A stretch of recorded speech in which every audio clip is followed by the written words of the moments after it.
So thank you very much for coming to the speaker series, which is made possible by a donation from Edith Harrell-Caperton and Anat Harrell. As part of Atlas's exploration of the ways in which technologies are shaping society, we host distinguished visitors from art, academia, industry, and other areas. These presentations are an important resource for students and the community to discuss the challenges, opportunities, and innovative applications of technology today. Tonight, Atlas is very, very, very pleased to welcome Morton Subotnick as our distinguished guest. Morton Subotnick is one of the pioneers in the development of electronic media and an innovator in works involving instruments and other media, including the synthesizer and other interactive computer music systems. A prolific composer, his 1966 piece, Silver Apples of the Moon, which if you've never heard, you are in for quite a treat, was commissioned by None Such Records, marking the first time an original large-scale composition has been created specifically for the disc medium. It became a modern classic, which is dramatically understating the case, and was recently entered into the National Register of Recorded Works of the Library of Congress. One of the centers of Subotnick's career was in New York, where he became the first music director of the Lincoln Center Rep Company.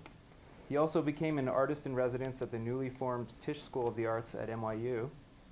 Subotnick transitioned to Los Angeles, where he carved out a new path of music education and created the California Institute of the Arts. I was going to call it CalArts, as it's affectionately known.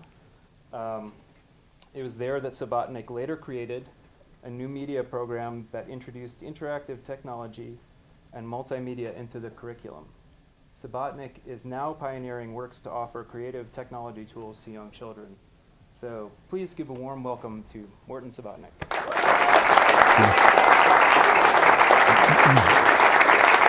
Thank you. Oh, great. If you speak, I won't hear you, so we'll do it this way. Okay, as I saw the poster this morning, I realized the subject is the history of electronic music then, now, and in the future. And so that's what I'll try to talk about. And to take a moment to try to put it into context, at least in the sense that I understand it. We've had music. The human has had music for tens of thousands of years. I don't think anyone knows how far back it goes, but as far back as when we were living among the Neanderthals 30 or 40,000 years ago, the Neanderthals evidently had a little flute, so we must have already had music at that point. So it's a long time. And as creatures, we're not prone to change very much. We sort of hang on to where we are and what we're doing for a long time. And when you consider the history of, let's think about this for a moment. I'm sure most of you know the history of the typewriter. The typewriter keyboard, when it first was made in such a way that you had keys that were close together, keys that you would use with letters that were often used together, so you could type very fast, and that clogged the mechanism, and so they redesigned it so that it would be very difficult to type fast.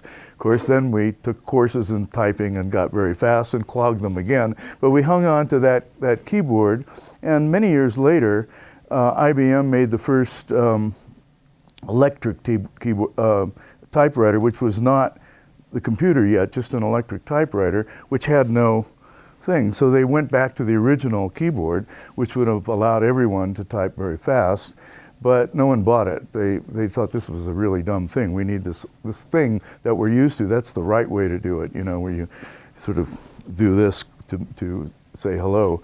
And so they went back to the original, and then we had computers, and we sent people to the moon typing on this tape recorder.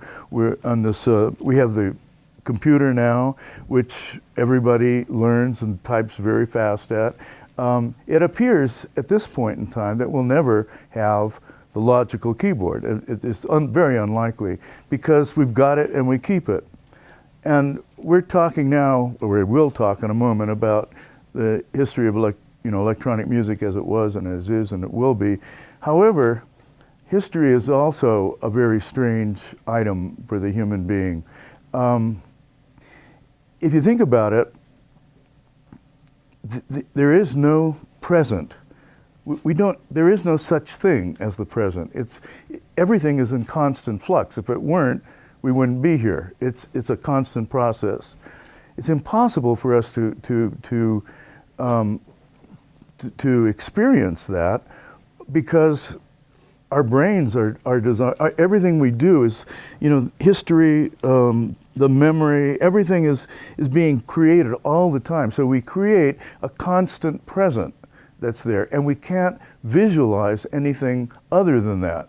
So that includes the fact that if you are in the jungle somewhere and grown up there, you are the center of the universe. Almost every name for every group in the world is somehow the people, because you are the center of the universe. Even today, it's very hard when you walk, at least for me, maybe I'm an anomaly, but I walk down the street in Boulder, and I can't imagine, I don't feel like I've ever been anywhere else. I'm just walking there. Everything else is sort of a fleeting thing. The easiest thing would be to just ignore everything that's around us. And that's how music developed. Music developed in a particular way. We are musical creatures, and music is musicalness is the way in which we communicate. If I say, a lot of people have talked about the fact that I think in the 30s they did tests on young children and came up with a result that 40% of the population is tone deaf. Well, in fact, tone deaf would be very extreme. I mean, maybe 1 out of 10,000 might be tone deaf. It's a total anomaly. But if I say to you something like, do you like what you do? You could answer that, yes or no. But if I said to you, do you like what you do? You might have to write at least a short story. You'd have to go, that's a different thing altogether. And that change was only 1/4 of a tone.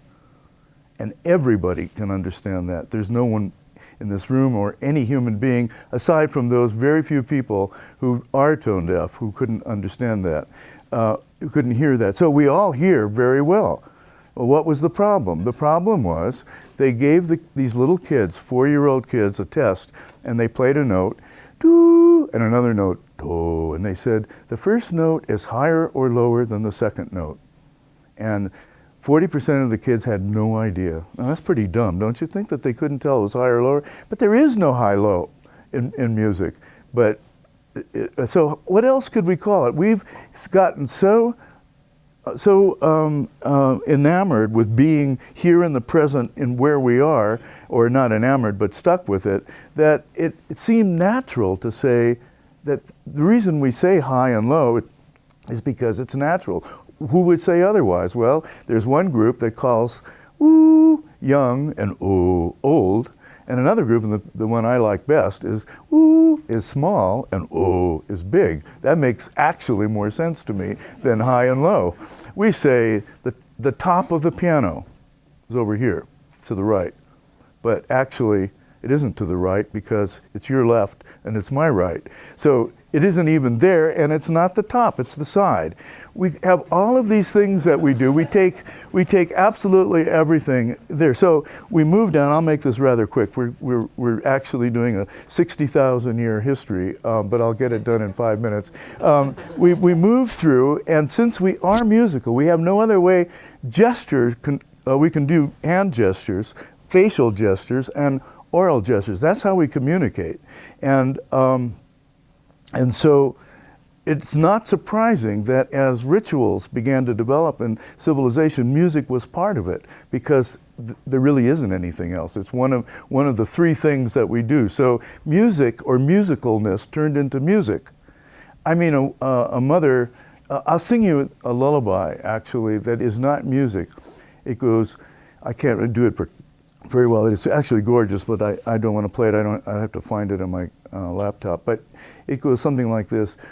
Ooh, ooh,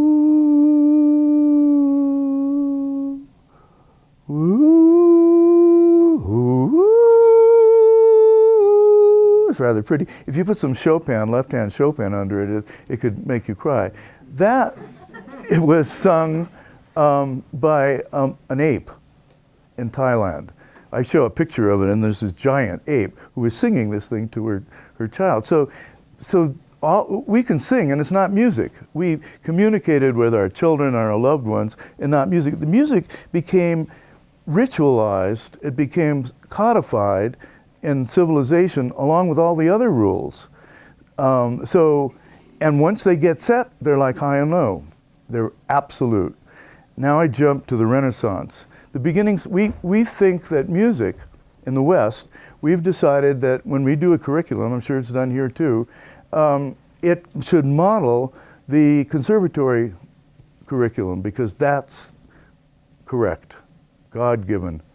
The conservatory actually doesn't even mean music. It means it was an orphanage in the Renaissance to take care of all the orphans.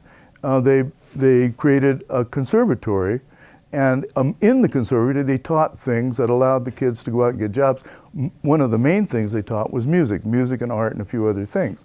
And then when the kids could go out and get a job, they'd have two kids playing the violin or singing, and they had to choose between them who gets the best job. Well, you know, all of us disagree on who's the best player, especially when you reach a certain plateau. So they created civil service exams around the subjects of counterpoint and various things, made them absolutely the same so that if two people were equally good at playing and if one got a better grade in counterpoint, they would get the best job. In the French conservatory, at the front of the book on fugue, they say, in this course, while you're taking this course, if you want to pass the course, don't listen to a Bach fugue because it doesn't adhere. These rules were not made to write good fugues, but it had nothing to do with it. And this is what we're left with. It's like the typewriter keyboard. We try to imagine a different education, and it's very, very difficult. So we go through this whole thing. And we never considered other scales like the pentatonic scale, which turns out to be the most used scale in the history of humankind. If you give a little kid a choice between pentatonic scale to compose with and any other scale, they'll choose the pentatonic. It's a perfect scale because you can't ever make it wrong. It always sounds good no matter what you do. And so we move along. We sort of absorb the anomalies, just like I'm in Boulder and I try to remember I was somewhere else, but it's easier just to think I'm right here and it's the present and things aren't changing every moment in time. So we went along absorbing other cultures and so forth all the way through the 19th century into the 20th century and all the way through the 20th century, as a matter of fact. Here's a little example. At the beginning of the 20th century, we knew that we had to get rid of the 19th century. The 19th century was the result of about 250 years of a particular kind of music, and so now we were a new people. We had machines and so forth, and we had to make a new music for that. And the futurists created a music based around noise, and they literally said, the old is dead, long live the new. Long live the new, because we were going to keep doing it for the next 250 years. This goes along. Here's another example. I'll play a little bit of this one. This is Ballet Mécanique of George Antheil, and it's machine music.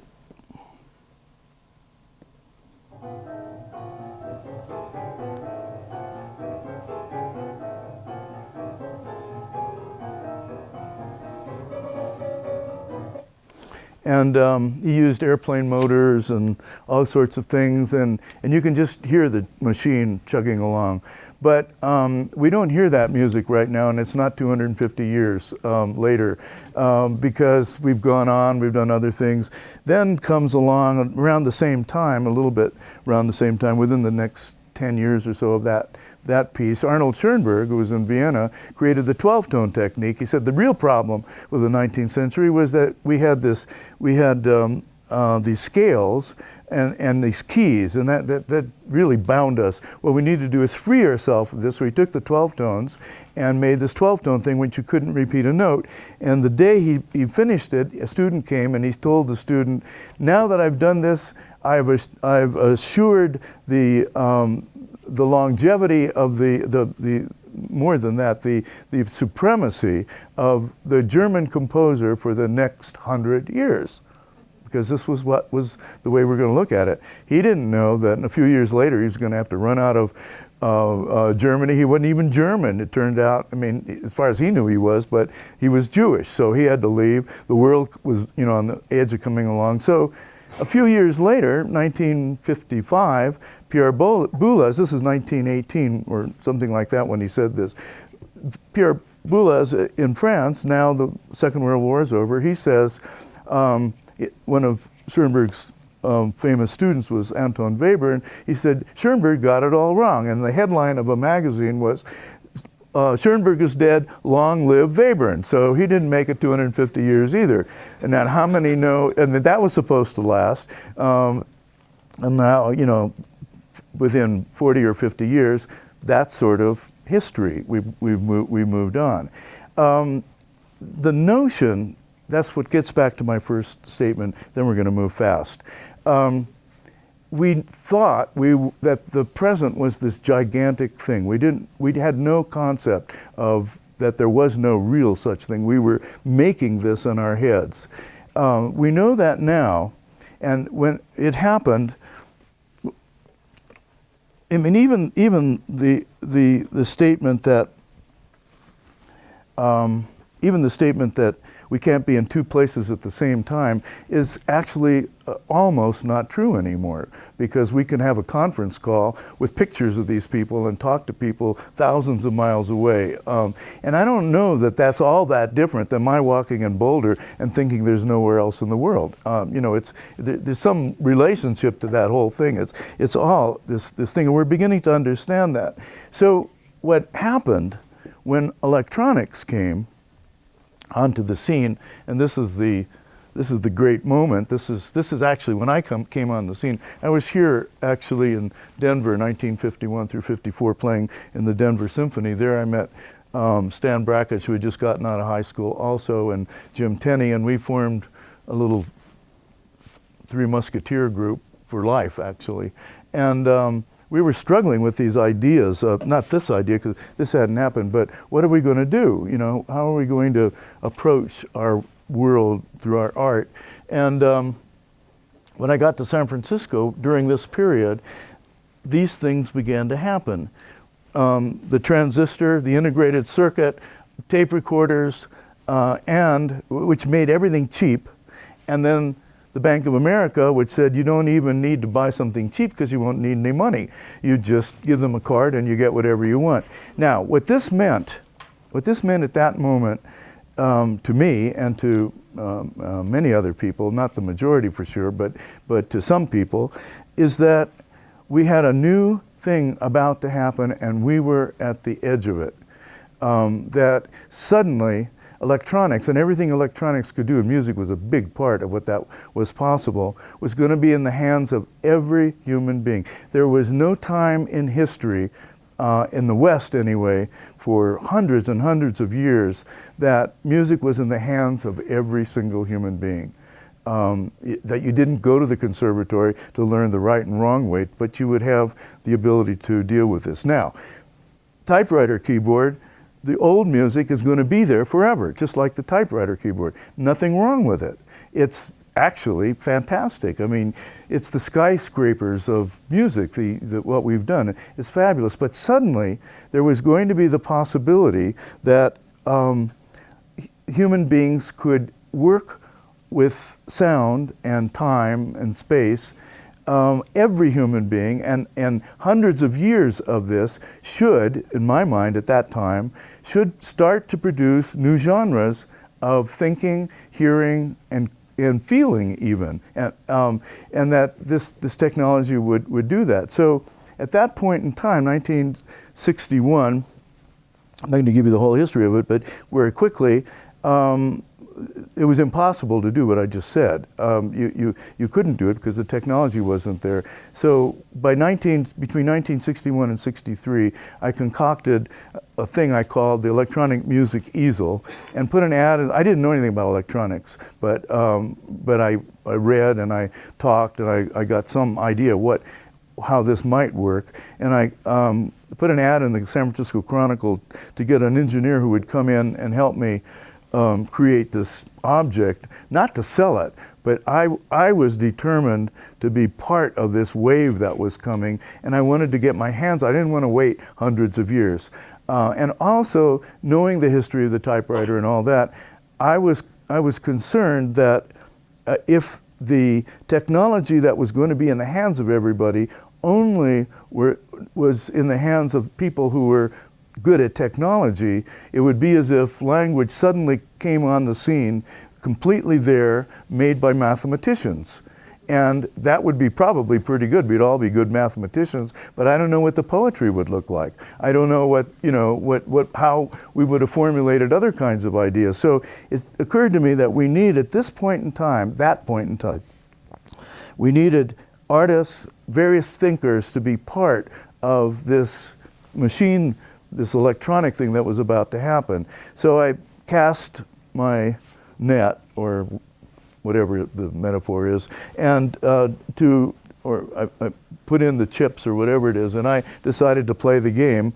And what I came up with was this idea that down the line, potentially, everybody could have this electronic music easel, and that metaphor would be what would go move forward.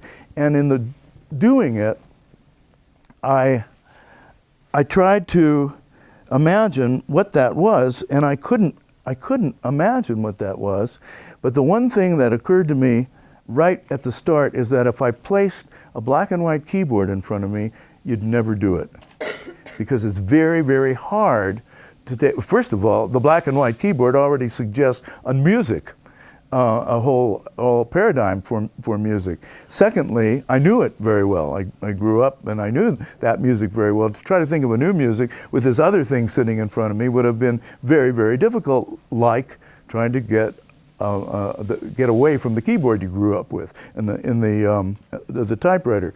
So I said the first thing is no black and white keyboard. We have to create this neutral system, and it eventually, the metaphor for the system was energy. It was voltage controlled in time, various ways of controlling voltage that would affect sound in various kinds of ways. And this is what the first one looked like. Donald Buchla was the engineer who designed it. And here's a little slightly better picture, because he began to sell it. So this looks a little nicer than the original one did. And then 2 years later, after we finished this, came this, the Moog. I can't tell you how disappointed I was. I thought, we'll never make it. It was suddenly, this world was about to go to the future with the past. And that's exactly what happened. This took off. It's easy. It's easy. If you say there is no other place but Boulder, you say, thank goodness, because I can't see any other place. There is no music but this. Oh, great, because that's what I know and that's what I'm going to do.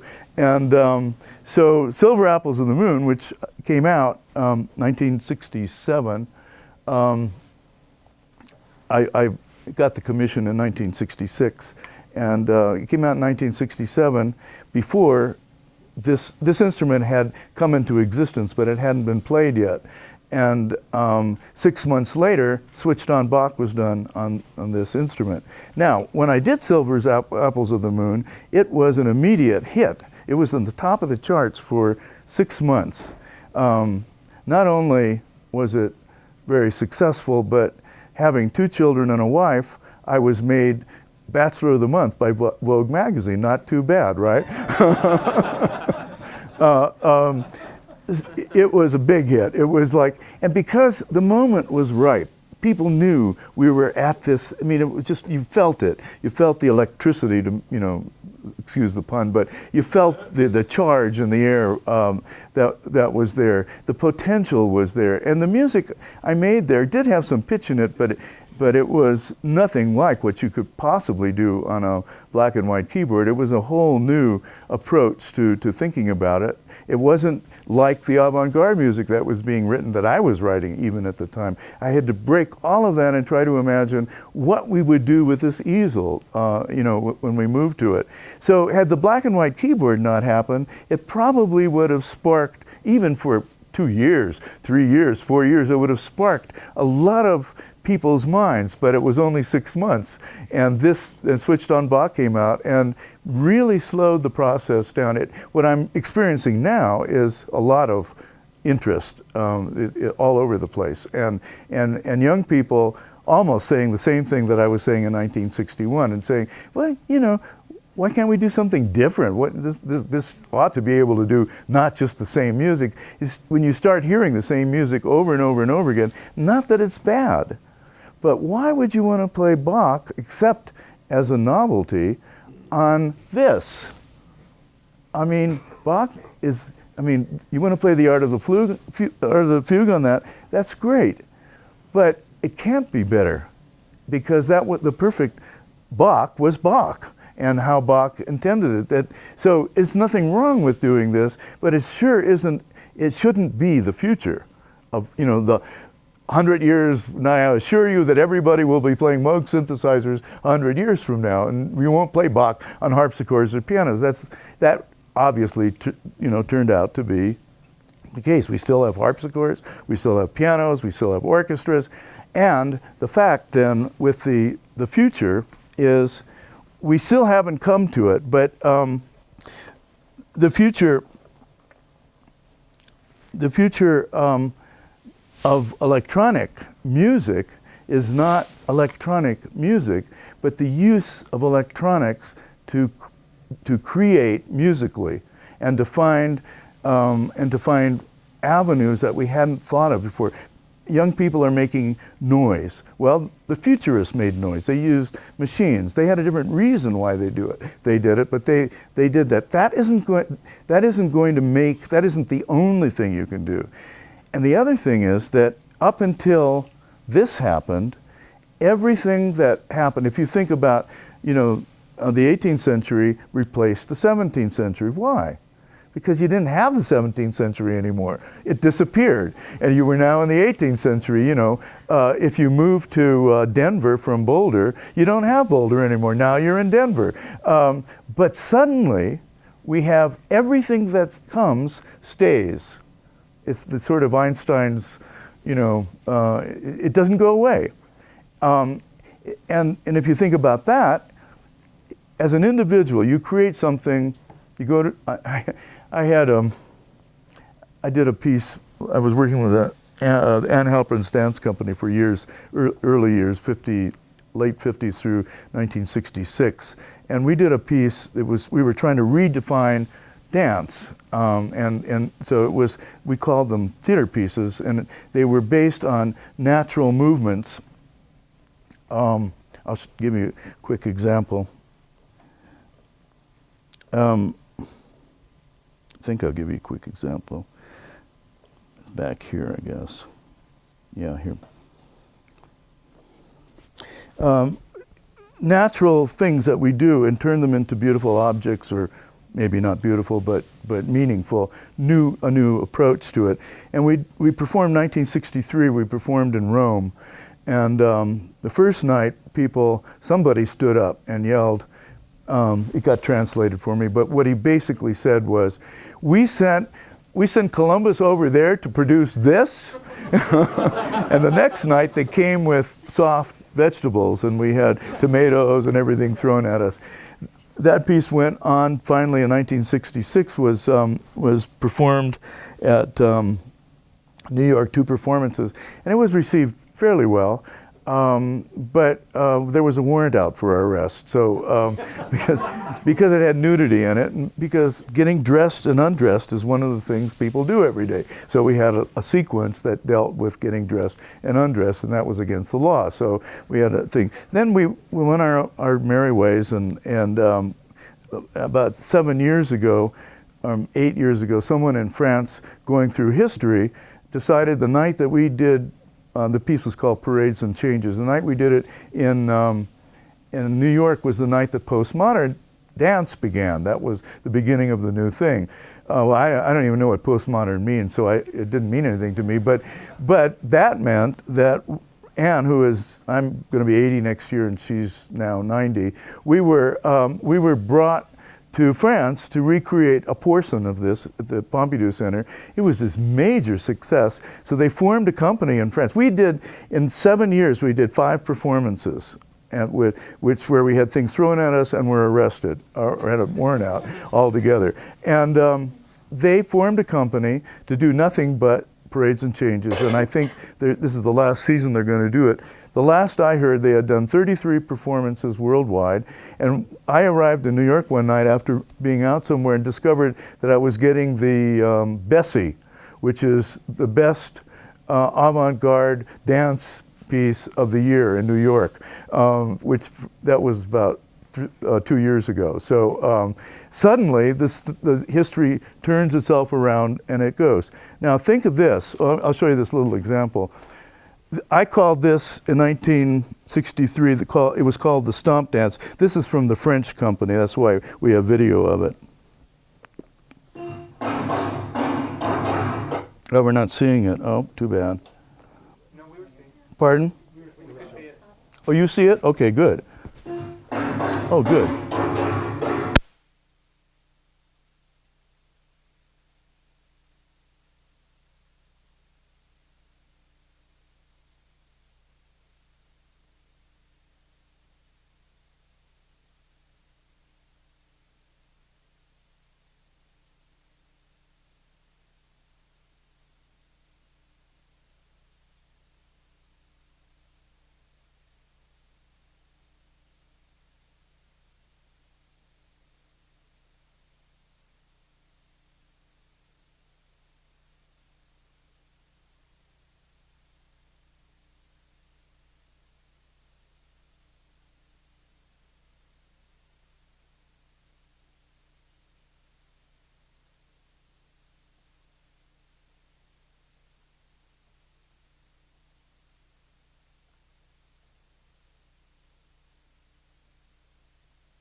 That'll be the right thing to do. We don't have that luxury anymore. We can't say what I've done now will assure the ascendancy or the prominence of the bolder composer for the next 150 years. We can't do that. But if you think about it, if I make something, anything I want to make, anything I care about, that I feel about, that is important to do for me, it's impossible to, in this world today, if you do it and articulate it in such a way that you can put it on the web or whatever you're going to do, not to have at least 1,000 people really appreciate what you do. And if you can imagine growing up as a kid, making mud pies and having 1,000 people say, hey, that's really neat. That would be substantially push you forward and say, wow, this is worth it. This is really worth that. I'll tell you another story. I had a piece, I was commissioned to do an orchestra piece. I used electronics, live electronics, for the bicentennial. So it went to the 6 major orchestras. And it's actually just been done at Carnegie Hall, and it's a very beautiful piece, and people now appreciate it. But at the time, it was just outlandish, and especially for the orchestra players. And it was done in it was done in Cleveland. Well, in Cleveland, the orchestra wouldn't let me come into the coffee room when they were taking coffee. They refused to drink their coffee and all faced the wall until I left the room, because I was somehow a leper of some sort. When the bows came, they refused to stand. They booed me from a sitting position when I came out to take my bows. But I lost the thread that I was going to give you there. Unfortunately, it's gone. In any case, oh, I know what I was going to say.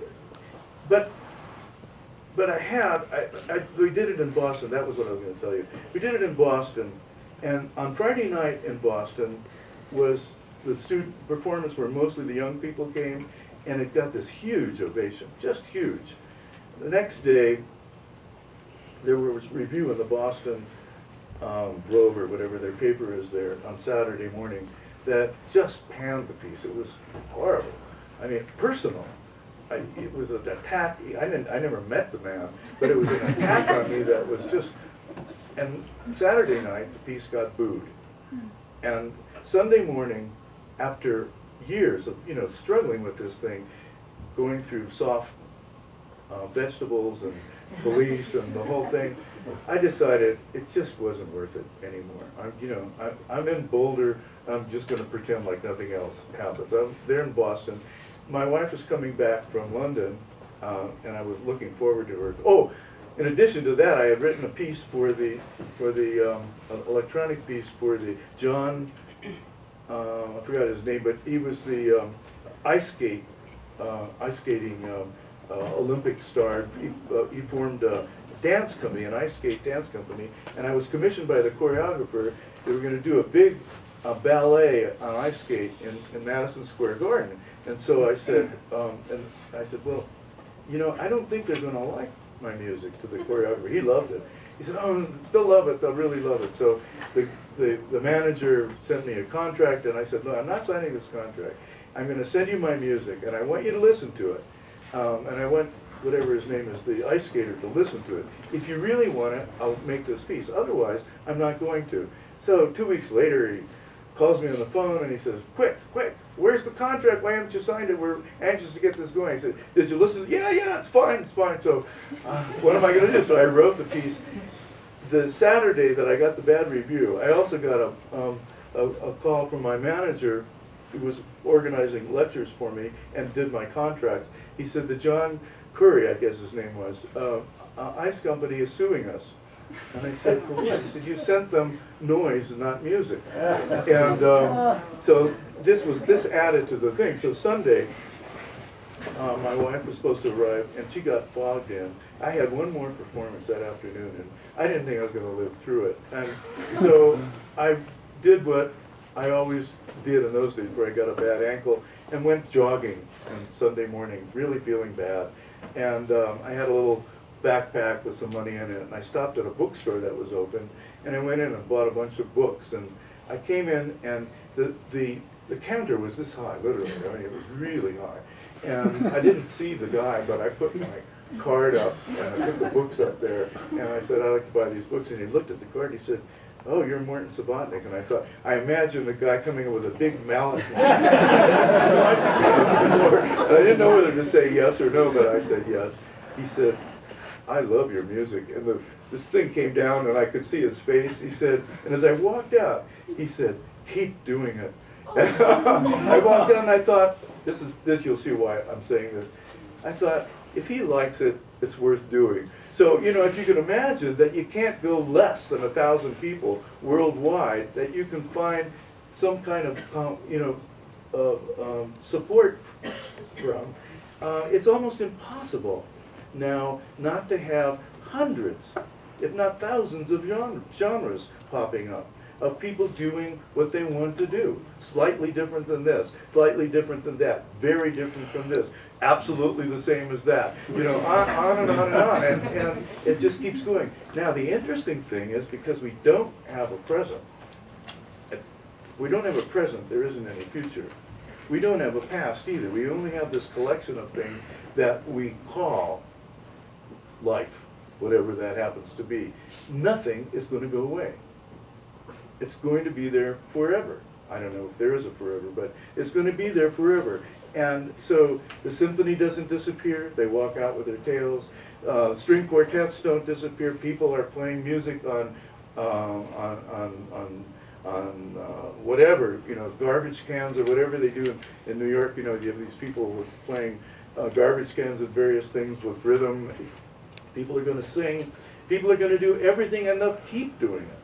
And so one thing is not going to replace everything else. And electronic music isn't music. Electronic is just a means. It's a medium with which certain kinds of things can happen, and we haven't discovered yet what we can do with it. It's just the beginnings of it.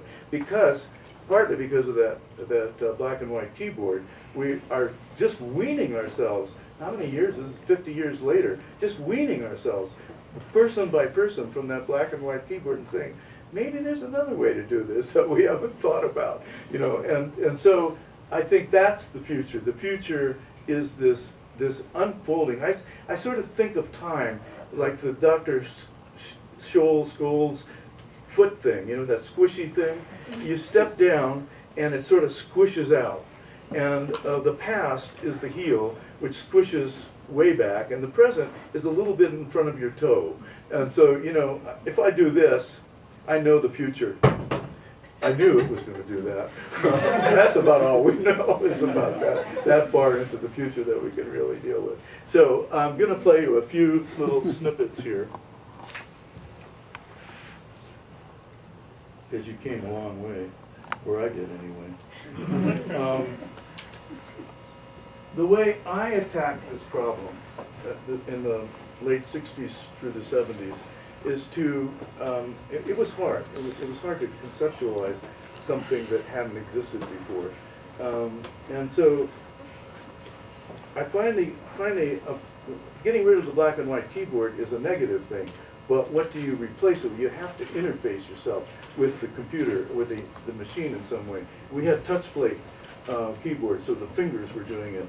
In the late 60s, after 2 years of working with the machines, I called Don. I was in New York, he was in San Francisco, and I said, I want to use my voice with a microphone, and I want that to be an additional interface instead of just my fingers. It was pretty good with finger pressure. Fingers are pretty sensitive. But then I could do things like, oh. I sang this to him. And then I could put that in, put it on tape, record it, and then send it through whatever device you can make that will turn it into voltage, as if it were my finger. And then I would get the machine going and patch it and send my voice as pure voltage into it. And this is what it ended up sounding like.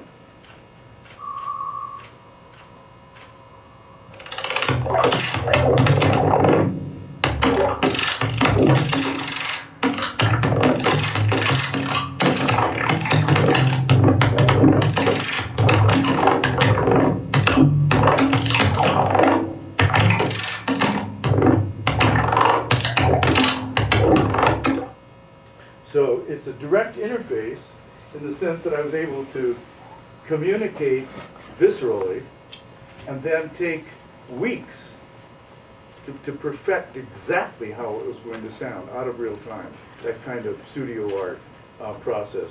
The studio art process is at the heart of what I just hit on that easel.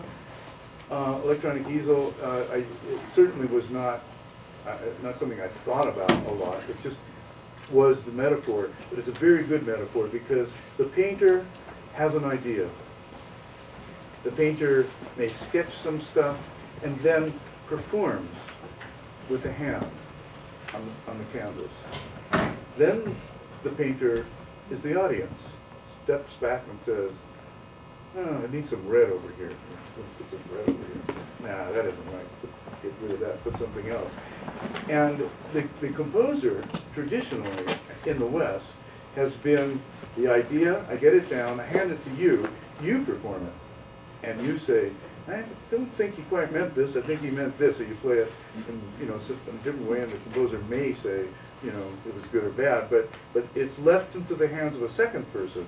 Then it goes into the concert hall, and the critic or the audience, it becomes the main editor. They say, boy, that's lousy, or it's pretty good, but it's a little too long, or something like that. And it's out of the hands of the composer, completely from that point forward. But now, the composer, from this point, the 59, 60, 61 point, with an electronic music easel, the composer could be a studio artist. And that music, you do all the things that a painter does. You have an idea, you do sketches, you try it, you listen to it, you alter it until finally you got what you want. And like a painter puts it out and it goes up on the wall, you put it on a record, and people put it on their record players and play it. That was the model that I used that went through it. What I'm doing tonight is, the second thing I thought was that you could then come into the concert hall, or whatever, place where there's an audience, and you could take your materials and add to them that you used in that piece, and things you didn't use, things that you have made over that last year when you were making this piece that ended up on a record. And it won't be perfect. It will be what you're feeling at the moment, how you think at the moment. And you don't play every note, you only play some of the notes. You manipulate these materials, you alter them, you stretch them and do things like a conductor does with an orchestra. And so what the audience is getting is a real-time version of what you did for the last 13 months. And it becomes more like a jazz performance where you have a set number of things, but you're molding them differently each time you perform. Unless you actually have a hit record, and then you have to duplicate what you did. It's another subject, another hour's lecture. Okay, I think I did it. If we have questions, we can have a little bit of questions, but it'll have to be translated for me into audio because I don't hear that well. Yeah. Do you want to talk about your involvement in the I Dream of Wires Oh, documentary? you raised the sound. Yes, okay. Oh, I'm sorry. Yeah, No, go it's- ahead. Say it again. I was asking if you wanted to talk about your involvement in the I Dream of Wires documentary that's coming out. Yeah. I saw you in the trailer for that. Yeah. The app, is that what you said? No, the film by the guys that are studying modular synthesizers, kind of What film? resurgence. You're in it. You're in the trailer. I don't remember it. Okay, that was pretty significant. I don't remember the film, but so I can't answer that. But I'd like to see it. What is the name of it? I Dream of Wires. It's not out. It's coming out later this year. I Dream of what? Wires. Oh, it's true.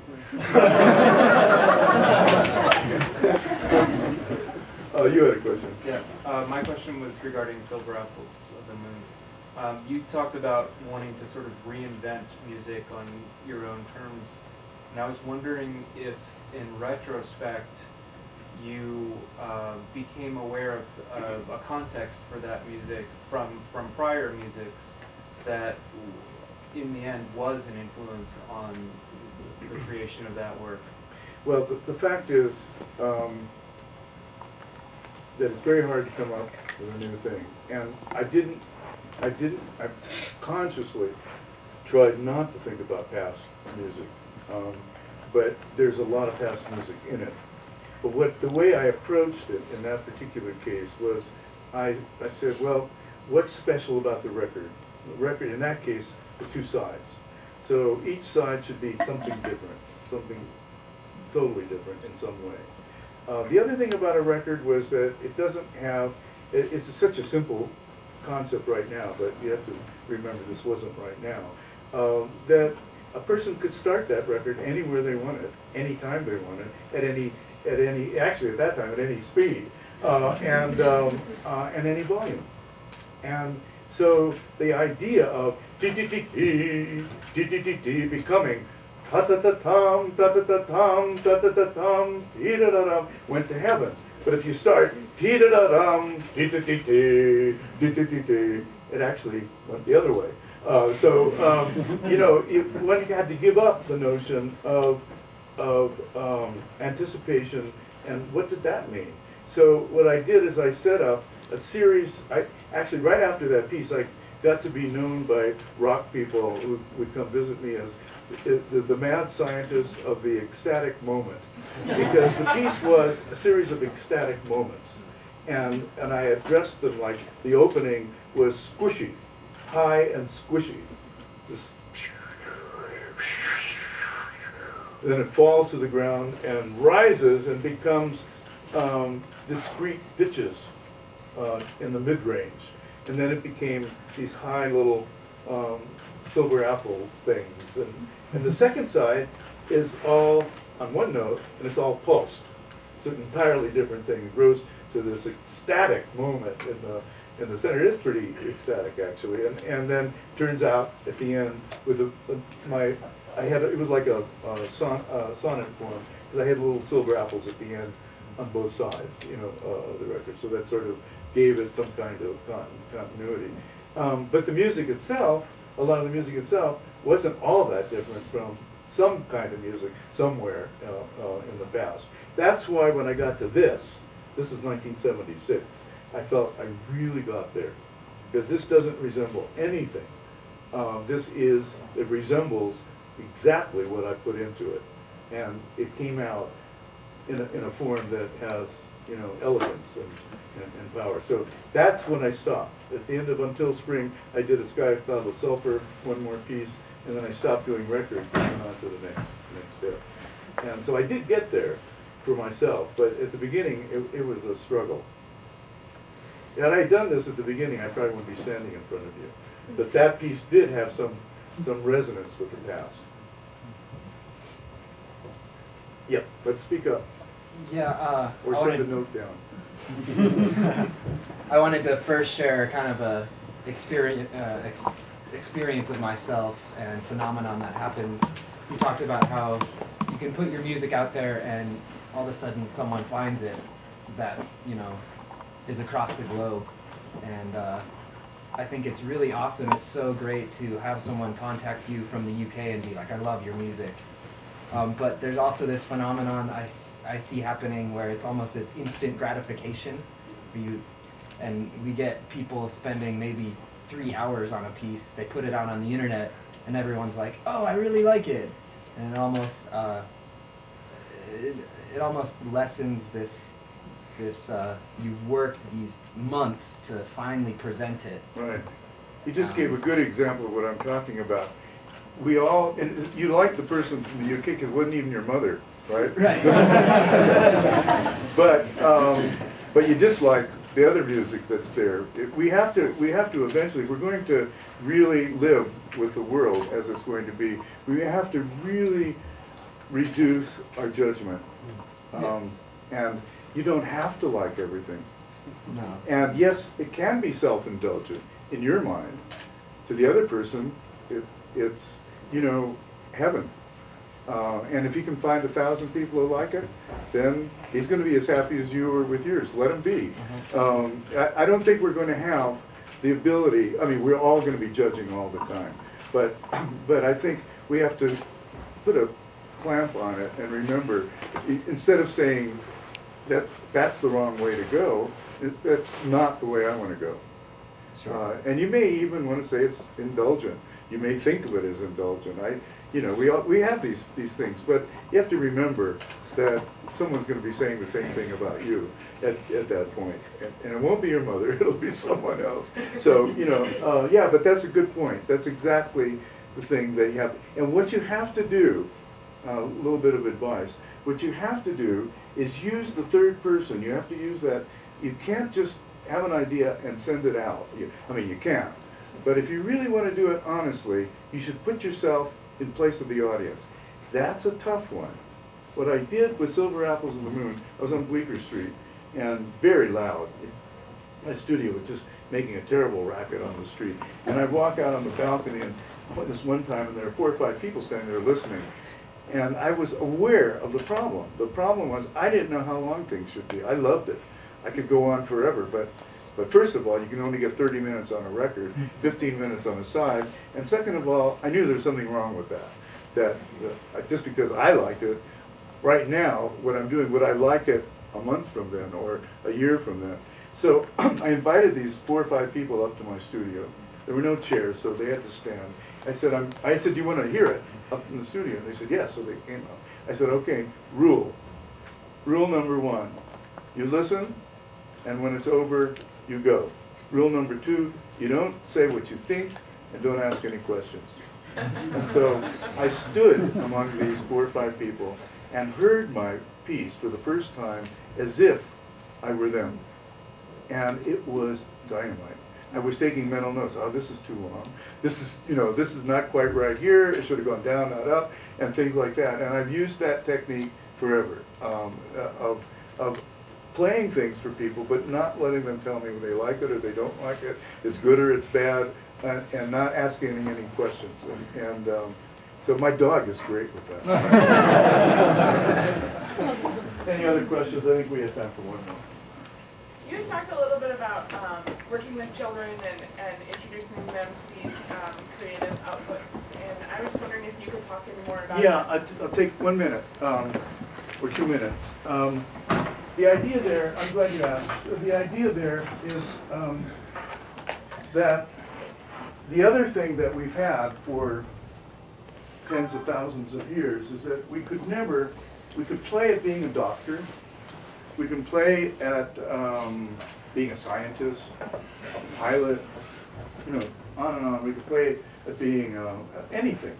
But you can't play at being a composer as we've developed a composer, because it's a big step and requires, because of the technology of having, it was the idea when you have to give it to someone to play, it required that you learn how to write music. So you would never say to a kid who builds blocks and it falls over, you would say, well, you can't do that until you learn something about thermodynamics and balance and things like that.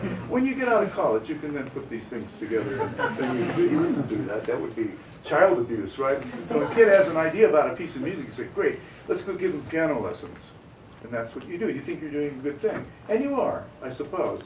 There was no other way to do it, but now there is. This is for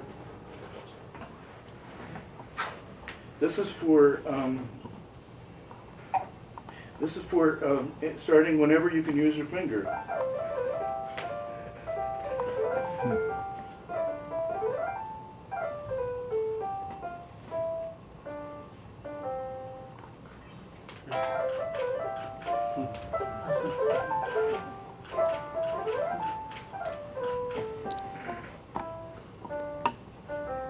You can scrub it. You can play it from left to right. And you can go to Middle East. Let's pick up this instrument.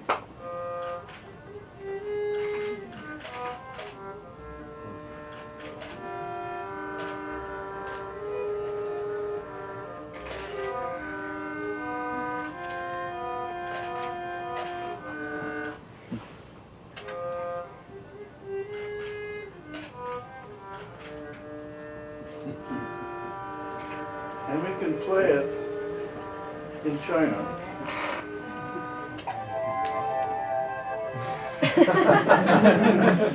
3 years old. So that's the idea. It's empowering kids, having fun, doing musical creativity. Why not? I have a question for you. Why hasn't anyone else done this? It would have been the most logical thing, the first thing to do, right? I have 6 of them on CD-ROMs, And they're still the only ones out there that does it. Because, you know why? Teachers will, over the years, have told me, because they're not learning major scales, they're not learning the conservatory training. That you have to do that first. Then you could become creative. That's the story I hear over and over again. It's changing now. So, but that's what this is. What's the app called? It's called Pitch Painter. It will come out on May 15th. It will be